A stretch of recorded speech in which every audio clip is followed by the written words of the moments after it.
So how are you? Fine सब बढ़िया। चलो, हमारे 12th में टॉपिक है that is for electrostat and that is basically depend on the charge. क्योंकि यहाँ पे हम लोग पढ़ते हैं कि चार्ज है क्या और चार्ज का इफेक्ट क्या होता है। तो ये देखते हैं कि चार्ज क्या है। तो charge is the fundamental property of a matter. और फंडामेंटल प्रॉपर्टी का मतलब क्या होता है कि कोई भी बॉडी अगर उस पे चार्ज नहीं होगा तो वो एग्जिस्ट नहीं करेगी। जैसे मास, हम लोग बोलते हैं कि कोई भी बॉडी का क्या होता है, मास, क्योंकि जीरो मास का कोई एग्जिस्टेंस नहीं होता। वैसे ही यूनिवर्स में अगर कोई बॉडी है तो उस पे क्या होगा, चार्ज। चार्ज कौन सा होगा? पॉजिटिव भी हो सकता है, नेगेटिव भी हो सकता है, बॉडी न्यूट्रल भी हो सकती है। कि अगर बॉडी पे number of positive charges is equal to number of negative charges, उस केस में क्या होता है, बॉडी न्यूट्रल होती है। तो यहाँ पे हम लोग बोलते हैं कि charge is the fundamental property of matter, और हम लोग क्या बोल सकते हैं, that is the intrinsic property of matter. तो बोर्ड में क्वेश्चन भी आता है कि आपसे एमसीक्यू में बार बार पूछा जाता है कि डिफाइन चार्ज, या वहां पे आता है कि ऑप्शंस में होते हैं कि व्हाट इज चार्ज। तो then we can say that is the fundamental property of a matter, और we can say that charge is the intrinsic property of a matter. मतलब क्या है कि कोई भी मैटर है, चाहे वो सॉलिड है, लिक्विड है, गैस है, कुछ भी है, उसमें क्या एग्जिस्ट करेगा, एक चार्ज एग्जिस्ट करता है। तो यहाँ पे हम लोग देखते हैं कि अब इससे होता क्या है, या चार्ज का इफेक्ट क्या प्रोड्यूस होगा। तो बेसिकली बॉडी पे चार्ज की वजह से क्या होता है कि बॉडीज एक दूसरे पे एक फोर्स एक्सर्ट करते हैं। अब फोर्स कैसे लग रहा है, तो कभी कभी प्रैक्टिकली हम लोग देखते हैं कि अगर घर में जैसे हम घूम रहे हैं, और अगर आप पर्दे के पास से या सिल्क का कोई कपड़ा है उसके पास से आप गुजरते हो, तो आपके हाथों पे क्या होगा, हल्का सा फील होता है। अब फील क्यों हो रहा है? क्योंकि हमारी बॉडी में भी चार्ज है, सिल्क क्लॉथ पे भी चार्ज है। अब दोनों के बीच में एक फोर्स लगता है, और फील कब होगा, जब वो फोर्स रिपल्सिव होगा या अट्रैक्टिव होगा। जैसे मैंने, अब अगर हम बोल रहे हैं कि हर बॉडी में चार्ज है, तो ये पेन मैंने पकड़ रखा है, आपके पास भी कोई ना कोई डिवाइस होगा। तो अगर उन सब की बात करें तो मुझे तो फील नहीं हो रहा है, या आपको भी फील नहीं हो रहा है। क्यों? क्योंकि बॉडी क्या है, न्यूट्रल है। हाँ, अगर क्या हो कि ये बॉडी इलेक्ट्रॉन्स लूज करे या इलेक्ट्रॉन्स गेन करे, तो उस केस में क्या होगा, उस केस में बॉडी पे क्या लगेगा, एक फोर्स लगेगा। और that force will be attractive और रिपल्सिव। और फोर्स विल बी अट्रैक्टिव और रिपल्सिव, ये डिपेंड किस पे करता है, that depends on the nature of charges. क्यों? देखिए यहाँ पे कि if we take the two positive charges, then they exert force on opposite direction. Means कि यहाँ पे क्या हो रहा है, एक फोर्स ऑफ रिपल्सन लग रहा है। और if we take the two opposite charges plus and minus, then they both attract each other.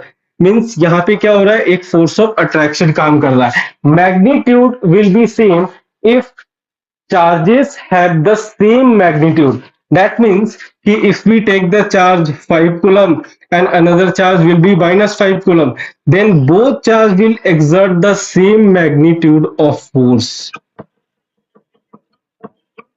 Same magnitude of force. यहाँ पे क्या लगेगा, सेम मैग्नीट्यूड का एक फोर्स लगेगा। तो हम लोग बोल सकते हैं कि अगर टाइप्स ऑफ चार्ज में क्या क्या आ गया, एक पॉजिटिव चार्ज आ गया और एक क्या हो गया, नेगेटिव चार्ज आ गया। तो बॉडीज पे क्या होगा, either body will be positively charge, either body will be negatively charge. और क्या हो सकता है कि if number of positive charges is equal to number of negative charges, तो दोनों बॉडीज किस में कन्वर्ट हो जाएगी, न्यूट्रल बॉडी में कन्वर्ट हो जाती है। सॉरी। तो यहाँ पे बोल सकते हैं कि अगर चार्ज क्या है, फंडामेंटल प्रॉपर्टी ऑफ बॉडी है, फंडामेंटल प्रॉपर्टी ऑफ मैटर है, या आप लिख सकते हो बॉडी, या हम लोग बोल सकते हैं कि इंट्रिंसिक प्रॉपर्टी ऑफ मैटर है, या ये बॉडी है। तो यहाँ पे चार्ज का इफेक्ट क्या प्रोड्यूस हो रहा है, कि एक इफेक्ट प्रोड्यूस हो रहा है कि due to charge on the body they exert the force on each other. अब देखिए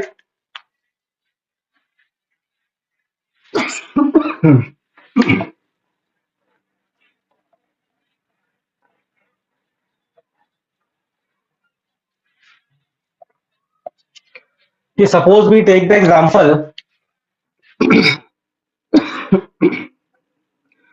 चार्ज क्या क्या हो, that is the fundamental property.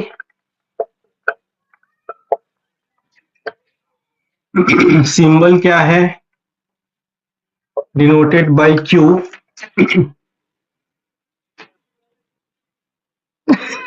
Charge will be positive, charge will be negative. Protons carry the positive charge, electrons carry basically the negative charge, and charge on proton is equal to magnitude of charge on electron. But mass of proton is greater than the mass of electron. तो यहाँ पे क्या है कि mass different है. Basically mass of proton is equal to 1852 times mass of electron. Means अगर electron इतना है तो प्रोटॉन कितना होगा, कुछ ऐसा. क्योंकि मास क्या है, हेवियर है, कि mass of proton is 1852 times the mass of the electron. But charges दोनों केस में क्या है कि charge on proton is equal to the charge of electron and magnitude will be 1.6 into 10 to the power -19 coulomb. तो यहाँ पे charge symbol और unit क्या हो गया, basically represented by capital C and unit is coulomb. We can say that unit of charge is coulomb. Then if we discuss about the properties of charge, then first charge is quantized, or we can say that quantization of charge. Quantization of charge. Second is the conservation of charge. Third, we can say that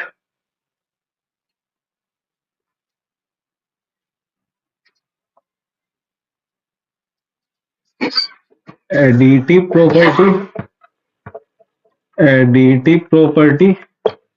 First, if we discuss about the quantization of charge, means charge is always present on a body in integral numbers. Integral numbers means कि suppose we can say that if a body has 0.5 coulomb of charge, or we can say that if a body has 3/2 coulomb of charge, or we can say that if a body has 10 coulomb of charge, which is right answer, then we can say that body has 10 coulomb of charge. क्योंकि always according to the quantization of charge, the total number of electrons present on a body is always integral multiple of electronic charge. Or integral multiple of electronic charge means we can say that Q is equal to Ne. N is the number of electrons and E is the charge on electron, that is 1.6 into 10 to the power -19 coulomb. तो यहां से आपको एक formula मिल गया, that is Q equal to Ne, and by using this formula we can find the number of electrons or the amount of charge present on the body. Let us discuss the example.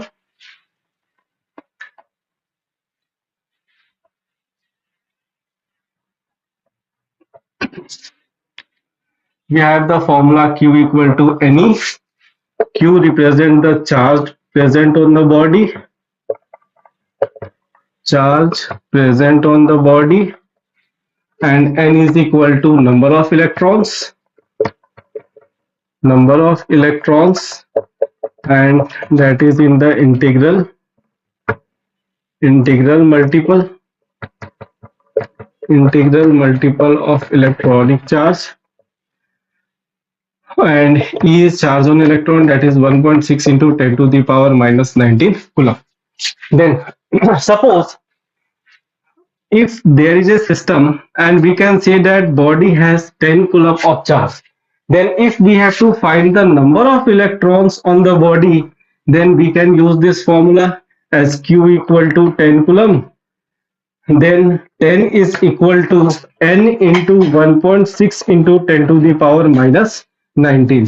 Then N is equal to 10 divided by 1.6 into 10 to the power -19. This will be the number of electrons present on that body. तो यहां से answer कुछ भी आ सकता है. But theoretically हम लोग बोलते हैं कि answer will be in integral multiple.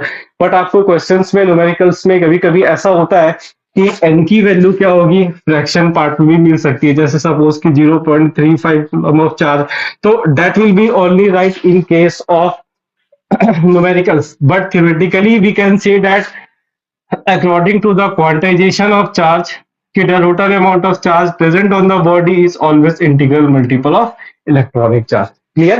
This is the first property of the charge. Now, the second property of charge is the conservation. Conservation क्या है? Anyone? What is conservation?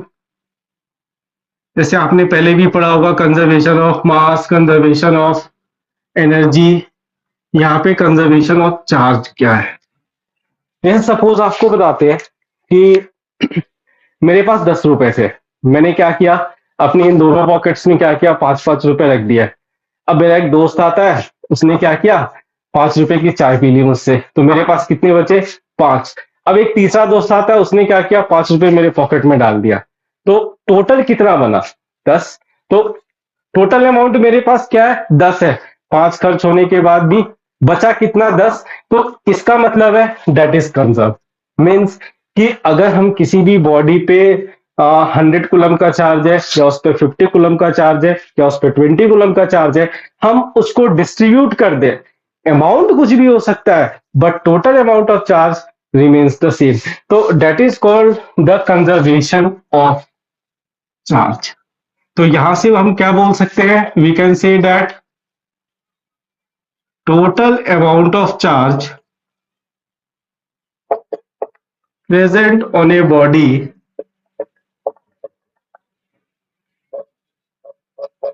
Will be always same. Suppose body पे कितना है, 10 coulomb का charge है, body को हमने 2 parts में डिवाइड कर दिया, तो बॉडी पे पॉसिबिलिटीज क्या है, कुछ भी हो सकता है। 5 कूलम 5 कूलम का चार्ज हो सकता है, 2 कूलम 8 कूलम का चार्ज हो सकता है, 7 कूलम 3 कूलम का चार्ज हो सकता है, 1 कूलम 9 कूलम का चार्ज हो सकता है। बट 0 कूलम और 10 coulomb, this is not possible, because हमने डिस्कस किया था कि बॉडी पे ऑलवेज क्या है, कि वहां पे बॉडी पे नॉन जीरो चार्जेस का एग्जिस्टेंस नहीं है, कि बॉडी न्यूट्रल हो सकती है, पॉजिटिव चार्ज हो सकता है, नेगेटिव हो सकता है, बट किसी बॉडी पे जीरो चार्ज का एग्जिस्टेंस पॉसिबल नहीं है। तो यहाँ पे ये सारे पॉसिबिलिटीज पॉसिबल है। In each case the total amount of charge present on a body will B 10 coulomb. Clear? तो यहां से बोर्ड में क्वेश्चन क्या आता है, एक क्वेश्चन आपको बोर्ड में यहां से पूछा जाता है कि suppose there is a body A and this is body B. Body A has charge Q1 and body B has charge Q2. Then both bodies are connected to the conducting wire. Then after equilibrium,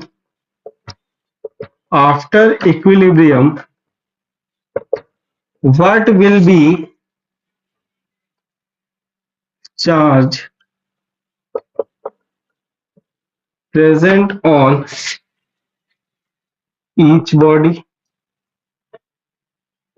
इसमें additionally question में add होता है, forces भी find करने होते हैं कि if you find the charges on each body, then find the force exerted by the body A on B or B on A. But here, first of all, we will discuss about the charge present on each body. So if we have the charge Q1 that is present on body A and the charge Q2 present on the body B, and if they are connected to a conducting material, तो basically क्या होगा, यहाँ पे बता सकते हो, transfer of energy पढ़े हो। सपोज कोई एग्जांपल आपको आता हूं कि आपने क्या किया, एक आइस का पीस ऑफ आइस लिया, उसको अपने हाथ पे रख दिया, तो पहले आपको क्या लगेगा, ठंडा लगेगा, लेकिन जैसे जैसे टाइम जाता जाएगा उसका टेम्परेचर क्या हो रहा है, इंक्रीज हो रहा है, and then ice will be converted into water. पूरा का पूरा बर्फ क्या हो गया, वो पानी में कन्वर्ट हो गया। तो ऐसा क्यों हुआ, क्योंकि आइस का टेम्परेचर इनिशियली क्या था, कम था, हमारी बॉडी का टेम्परेचर क्या था, हाई था, तो आइस ने बॉडी से क्या किया, एनर्जी गेन किया, और वो गेन करते करते करते करते दोनों एक टाइम पे आके क्या हो गए, इक्विलिब्रियम में हो गए। जैसे अभी क्या आ रहा है, अभी विंटर का सीजन आ रहा है, तो विंटर में क्या होगा, अगर आप बिना स्वेटर पहने घर से बाहर निकलते हो, बाहर का टेम्परेचर क्या है, कम है, हमारी बॉडी का टेम्परेचर क्या है, ज्यादा है। तो जैसे हम बाहर निकलेंगे क्या होगा, हमारी बॉडी एनर्जी लूज कर रही होगी। तो जैसे बॉडी एनर्जी लूज करेगी, वहां पे क्या होगा, हमें कोल्ड फील होगा। और समर के टाइम पे क्या होता है कि जब हम घर से बाहर जाते हैं जैसे ही घर से बाहर जाएंगे, तो बाहर जाने पे क्या होगा कि बाहर का टेम्परेचर अब क्या हो गया, ज्यादा, बॉडी का टेम्परेचर क्या है, कम। तो उस केस में क्या होगा कि हमें गर्मी लगेगी। क्यों, हमारी बॉडी क्या कर रही है, बाहर सराउंडिंग से हीट एनर्जी एब्जॉर्ब कर रही है। तो सेम चीज क्या हो रहा है, ट्रांसफर ऑफ हीट, कि energy is transfer from a higher body temperature to a lower body. तो वैसे यहाँ पे होता है कि if we can say that कि Q1 is greater than Q2 और Q2 is greater than Q1, तो चार्ज Q1 से Q2 में जाएगा या Q2 से Q1 में आएगा। लेकिन after equilibrium same amount of charge distributed on both the bodies, कि ए और बी पे क्या होगा, सेम अमाउंट ऑफ चार्ज क्या हो गया, डिस्ट्रीब्यूट हो गया। तो कितना बनेगा, तो यहां पे बोल सकते हैं after equilibrium charge on body A will be Q1 plus Q2 by 2 and charge on body B will be also Q1 plus Q2 by 2। तो इक्विलिब्रियम के बाद इस पे चार्ज हो गया Q1 plus Q2 by 2 और इस पे भी चार्ज हो गया Q1 plus Q2 by 2। अब यहां से अगर 3 बॉडीज होती, then Q1 plus Q2 plus Q3 by 3, Q1 plus Q2 plus Q3 by 3, Q1 plus Q2 plus Q3 by 3। लेकिन देखो ये तो सिंपल सा था, बोर्ड में इसी क्वेश्चन को ट्विस्ट कैसे करता है, तो ट्विस्ट ऐसे करेगा कि आपको एक बॉडी दे दिया ए, एक बॉडी दे दिया बी और एक बॉडी दे दिया सी, और सी क्या है, अनचार्ज बॉडी है। अब अनचार्ज मीन्स जीरो चार्ज नहीं, यहाँ पे जीरो कूलम नहीं है। अनचार्ज means number of positive charges is equal to number of negative charges। तो first of all body A has suppose charge capital Q, body B has charge small q and body C is uncharged, means initially QC क्या है, zero. QC क्या है, zero है, means की total इसका कोई effect ही नहीं है, न्यूट्रल इफेक्ट है। तो क्वेश्चन में क्या बोलता है कि first of all C is connected to A and then C is connected to B and after that C is removed from here, then what will be the total charge on A and B? A और B पे charge कितना होगा बता सकते हो, try करो, देखो क्या आता है। देखो सबसे पहले अगर हम C को A के कांटेक्ट में लाते हैं, तो इन दोनों के बीच में क्या होगा, अभी हमने डिस्कस किया था कि बॉडीज पे इक्वल अमाउंट ऑफ चार्ज क्या होगा, डिस्ट्रीब्यूट होगा। तो सी को ए के कांटेक्ट में ले गए, देन Q/2 और सी पे कितना आया Q/2। अब सी को किसके साथ ले जा रहे हैं, बी के साथ ले जा रहे हैं, देन इन दोनों पे equal amount of charge distribute होगा। तो इस पे Q plus Q/2 divided by Q and then Q plus Q/2 divided by 2, so that is equal to 2q plus q divided by 4, that is the charge on B, and then remove the body C from here। हमने C को क्या किया, remove कर लिया। तो body A पे charge कितना है Q/2 और बॉडी B पे चार्ज कितना है 2q plus q/4 का चार्ज है। तो this is the total charge, और we can say that charge present on the body after equilibrium. A पे चार्ज कितना होगा Q/2, charge on B is 2q plus q/4, that is the after equilibrium। okay, तो this is the total concept of basically charge। अब charge का effect क्या है, effect क्या है, क्या होगा उससे, क्योंकि हमारा जो फर्स्ट चैप्टर है basically electrostat, that deals with the study of charge at rest condition. क्योंकि हमारे पास क्या है, हमारे पास 2 यूनिट्स है basically, first is the electrostatic and third chapter is the current electricity. Current electricity. So electrostat is basically the study of charge at rest condition, कि अगर चार्ज रेस्ट कंडीशन में है तो उसका इफेक्ट क्या प्रोड्यूस हो रहा है. And current electricity basically deals with the concept of charges at motion, कि जैसे कंडक्टर्स में क्या हो रहा है, चार्ज मूव कर रहे हैं. चार्ज मींस इलेक्ट्रॉन्स मूव कर रहे हैं, प्रोटॉन्स मूव कर रहे हैं. तो इलेक्ट्रॉन्स और प्रोटॉन्स मूव कर रहे हैं, उसका जो इफेक्ट है दैट इज कॉल्ड इलेक्ट्रिसिटी.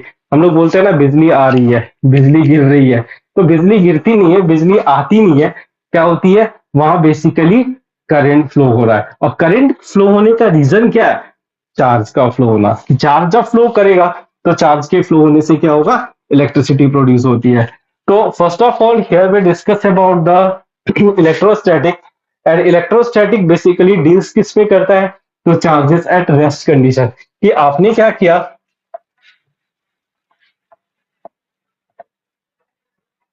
आपने क्या किया, suppose you have a body that have the charge Q, और क्यू को इस पॉइंट ए पे मैंने क्या किया, रेस्ट कंडीशन में रख दिया.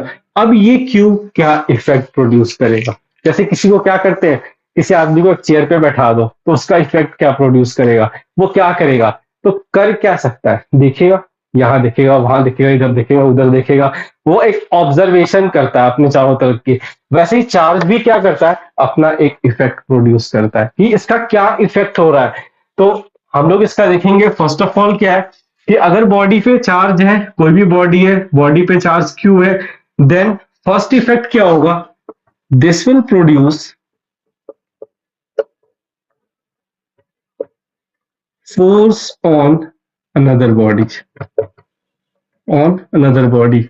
अब ये बैठे बैठे फोर्स कैसे लगा रहा है किसी दूसरे बॉडी पे. अब जैसे मान लो कोई इंसान है, कुर्सी पे बैठा दिए तो क्या करेगा, अपने आसपास ही तो मार सकता है, ऐसे ही तो मार सकता है एक लिमिटेड एरिया में जहां तक उसका हाथ पहुंचेगा. उसके बाद थोड़ी ना कि वो हिमालय पे जाके किसी को मार लेगा, नहीं कर सकता ना.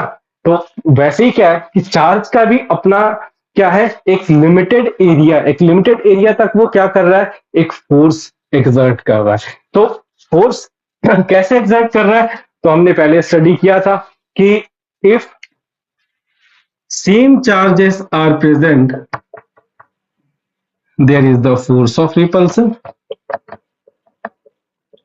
Same charges है, there is a force of repulsion.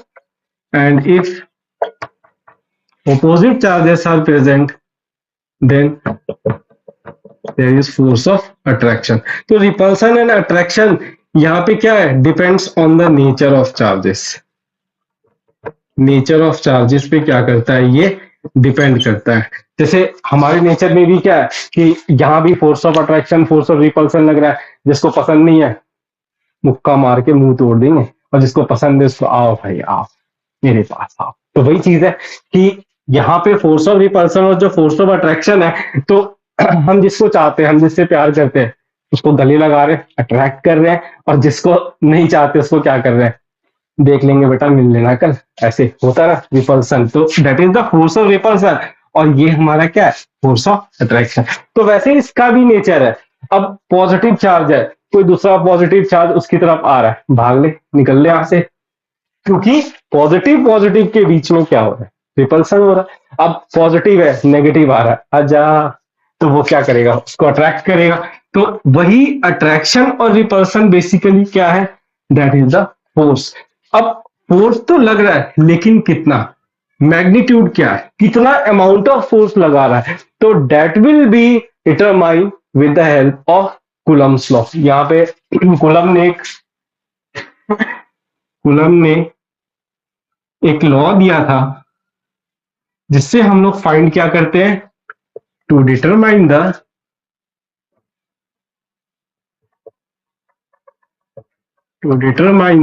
magnitude of force between two bodies. बॉडीज के बीच में कितना मैग्नीट्यूड का फोर्स लग रहा है. और मैग्नीट्यूड के साथ क्या है, basically force is the vector quantity. आपने 11th में पढ़ा भी होगा स्केलर्स और वेक्टर्स के बारे में. तो scalars have no direction, vectors have the magnitude and direction both. तो यहाँ पे फोर्स का मैग्नीट्यूड है और साथ में क्या होगा, अब फोर्स रिपल्सन, जैसे रिपल्सन हटा रहा है, अपने से दूर ले जा रहा है, तो उसका एक डायरेक्शन है कि वो इस डायरेक्शन में उसको ला रहा है, अट्रैक्शन अपनी तरफ खींच रहा है, तो उसका भी एक डायरेक्शन है। तो वैसे ही यहाँ पे जब हम चार्जेस का मैग्नीट्यूड, फोर्स का मैग्नीट्यूड फाइंड करते हैं, तो मैग्नीट्यूड के साथ हमें रिक्वायर्ड क्या होता है, उसका डायरेक्शन, क्योंकि without direction we can not solve any numerical. तो यहाँ पे ध्यान से देखना कि हम लोग फोर्स फाइंड कैसे करेंगे और कूलम्ब्स लॉ क्या बोलता है इसके लिए। तो according to force between two bodies, ठीक है, बिटवीन टू बॉडीज, तो देखो according to Coulomb's law, if there is two charges q1 and q2 separated by a distance r, then force between them is directly proportional to the product of charges and inversely proportional to square of distance between them. This is our equation 1, this is equation 2. If we combine equation 1 and 2, then F is directly proportional to Q1 Q2 by R square. If we remove the proportionality, then use the constant F equal to K Q1 Q2 by R square, and this K have the value 1 upon 4 pi epsilon naught, and numerical value is 9 into 10 to the power 9. Basically use in the numerical. याद रखिएगा के की value आपको याद रखनी पड़ेगी। और वैसे बोर्ड में क्वेश्चंस पेपर में क्या होता है, के की वैल्यू कभी कभी साइड में गिवन भी होती है, लेकिन याद रखना बेसिकली कि क्योंकि इलेक्ट्रोस्टैट में के कुछ और है, मैग्नेटिक में के की वैल्यू डिफरेंट होगी। तो basically in case of electrostat k is equal to 1 upon 4 pi epsilon naught, that is 9 into 10 to the power 9. तो we can write the F is equal to 1 upon 4 pi epsilon naught Q1 Q2 by R square. इतने Newton का force क्या होगा, body exert करेगी। Either that will be the that Q1 Q2 will be the either here is the force of attraction or force of repulsion. The force will be 1 upon 4 pi epsilon naught Q1 Q2 by R square, and epsilon naught is the permittivity, is called permittivity, that have the value 8.85 into 10 to the power minus 12. ये भी आपको याद रखना पड़ेगा, questions में given नहीं होता epsilon not की वैल्यू क्या है 8 पॉइंट। उससे अच्छा है कि आप directly 1 upon 4 pi epsilon not की वैल्यू याद रखो 9 into 10 to the power 9। तो न्यूमेरिकल्स में क्या होगा, डायरेक्टली वो वहां पे यूज हो जाएगा। तो यहाँ पे हम फोर्स अगर फाइंड करें तो फोर्स हमें कितना मिला, F equal to 1 upon 4 pi epsilon naught Q1 Q2 by R square. अब डायरेक्शंस का क्या है, तो डायरेक्शंस डिफाइन कौन करेगा, नेचर डिफाइन करेगा कि if both are the positive charges, तो F21 force on charge 2 due to 1, and इस डायरेक्शन में F12 force on charge 1 due to 2, and both are same charges, then there is a force of repulsion. And if Q1 and Q2 are the opposite charges, suppose Q1 Q2, distance will be R, is positive, it is negative, then F12 is F21, and in both cases F12 का magnitude क्या होगा, F21 के equal होगा, but direction will be different. Direction क्या होगा, direction different होगा, but magnitude will B same because charges have the same magnitude. Here we consider the magnitude of Q1 is equal to magnitude of Q2. हम ये case लेके चल रहे हैं, ये केस लेके चल रहे हैं। Then we can say that F12 is equal to F21. If magnitude of Q1 is not equal to magnitude of Q2, then इस केस में F12 is not equal to F21. ये इक्वल कब होगा, bodies equal force कब लगाएगी, suppose कि अगर दो दोस्त है, दोनों एक दूसरे को मुक्का मारते हैं, तो दोनों को चोट उतना ही कब लगेगा, जब दोनों का सेम है, जितना फोर्स से वो मार रहा है उतना ही फोर्स है। Third law, action is equal to reaction. तो जितना एक्शन हो रहा है जितना रिएक्शन हो रहा है, अगर दोनों सेम है तो दोनों के बीच में क्या लगेगा, सेम अमाउंट ऑफ फोर्स लग रहा है। लेकिन अगर एक्शन और रिएक्शन डिफरेंट हो गया, एक ने मारा लगा कि जोर से और दूसरा बोल रहा है ले, तो क्या होगा? कुछ नहीं, पहले का फोर्स ज्यादा हो गया, दूसरे का फोर्स कम हो गया, पहला वही गिर गया, दूसरा तो यहाँ पे हम लोग बेसिकली मैग्नीट्यूड की बात करते हैं। तो इस पे यहाँ पे क्वेश्चन आता है, जैसे लास्ट क्वेश्चन जो हमने डिस्कस किया था कि बॉडी ए और बॉडी बी था। अब ए बी का हमने क्या किया, चार्ज इक्विलिब्रियम तक फाइंड किया, और इक्विलिब्रियम से जब हम फाइंड कर रहे हैं तो वहां पे बॉडीज पे क्या हो रहा है कि दोनों का फोर्स की आफ्टर इक्विलिब्रियम जब बॉडीज पे हमने चार्ज फाइंड कर लिया, तो चार्ज के बाद दोनों पे फोर्स कितना लगेगा, तो ये हम लोग फाइंड कर सकते हैं using this Coulomb's law of electrostat, जो क्या बोलता है कि F equal to 1/4 pi epsilon naught Q1 Q2 by R इसको। तो अब हम लोग डिस्कस करेंगे इस पे कुछ न्यूमेरिकल्स जो कि बोर्ड में ऑलवेज पूछे जाते हैं, जिसके लिए आपको याद क्या क्या रखना है। एक तो फॉर्मूला याद रखना है, सेकंड न्यूमेरिकल वैल्यू ऑफ 9 × 10⁻⁹, और थर्ड याद रखना है डायरेक्शन कि फोर्स क्या है, वेक्टर है। तो वेक्टर मतलब मैग्नीट्यूड और डायरेक्शन दोनों। क्लियर? तो इसके बाद हम लोग स्टार्ट करेंगे इसका numericals on Coulomb's law of electrostatics.